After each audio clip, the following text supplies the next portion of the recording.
Hi, I'm Dave with Highcraft RPG Tools. In this video, I'm going to talk about how to make an encounter.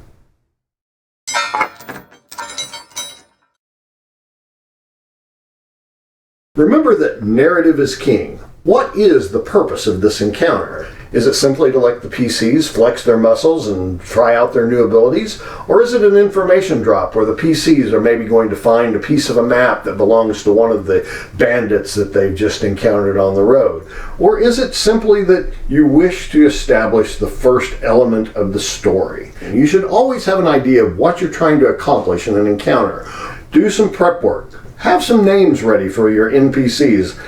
Take the bandit encounter that I mentioned earlier. If the bandits attack the PCs, why are they attacking the PCs? Have these things in mind. Are they just a group of greedy guys that are out there looking to steal things from the next caravan that comes by? Or are they a group of farmers that have been run off their land by the neighboring baron, and they're simply doing this to feed their children? If you have that story in mind and the PCs do capture some of them, then you have a hook for the next adventure.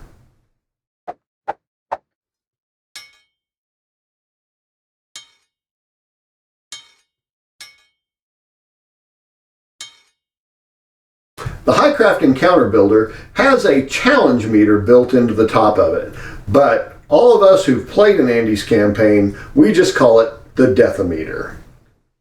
When your PCs are encountering monsters or bad guys, always have some trick up the monster's sleeve, some special ability, or maybe a wand if it's a group of human NPCs that they can use that's going to throw a little spice into the encounter that maybe a set of crossbows or a group of sturges wouldn't normally have.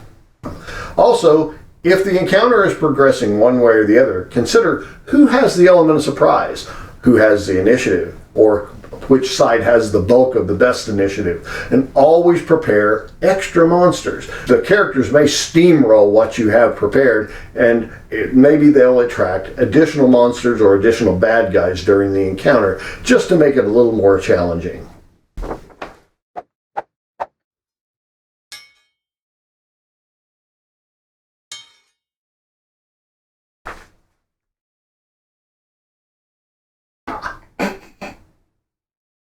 I waved my hand over it and turned it on.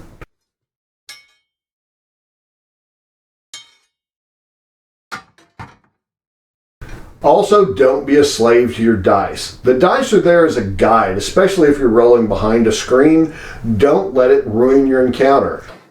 And I have a personal story to relate on that behalf.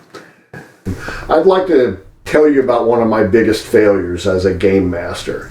In one of my more recent games, the party had gone through an entire sandbox in which they had defeated every individual monster encounter that was on the map. And at the end of it, they had gone through and defeated a manticore and all of his minions and were really done with the entire encounter. They had mopped up the map, they had established a keep and a holding, they had scores of NPCs that they were encountering and interacting with. And then I decided that while they were sleeping, after they had cleaned out the last encounter, that they would have a random encounter. Well, I followed the dice, and believe me, following the dice is not always the smart thing to do.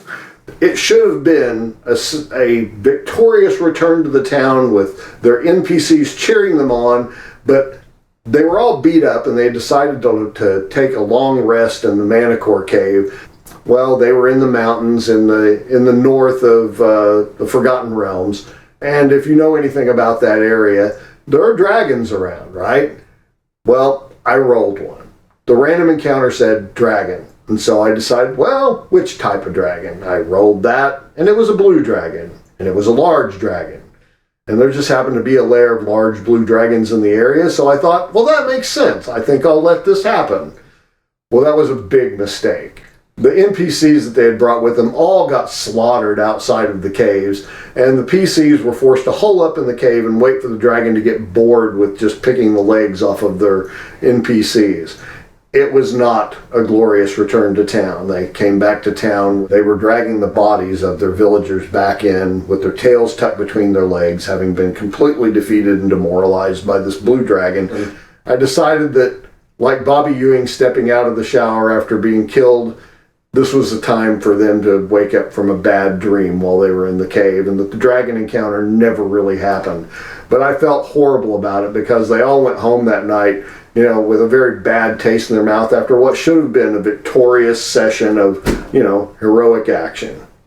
It was a terrible encounter. So, don't be a slave to your dice. The dice can be your friend, but they can also be your enemy. If the dice say that all the goblins rolled criticals on the first round, you're going to have a very short adventure. But if they all missed, it's going to lack punch.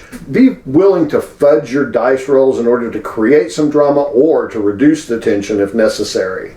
In 5e, it's easiest to balance encounters when the players have a few levels on them, say between 2 and 12. But at first level, when many of your PCs may have only between 6 and 12 hit points, it's going to be very easy for criticals and unbalanced encounters to really take over and maybe ruin your campaign before it gets any fun started. I'm Dave, and thanks for watching this video for Highcraft RPG Tools. Watch out for overly helpful NPCs, and we'll see you next time.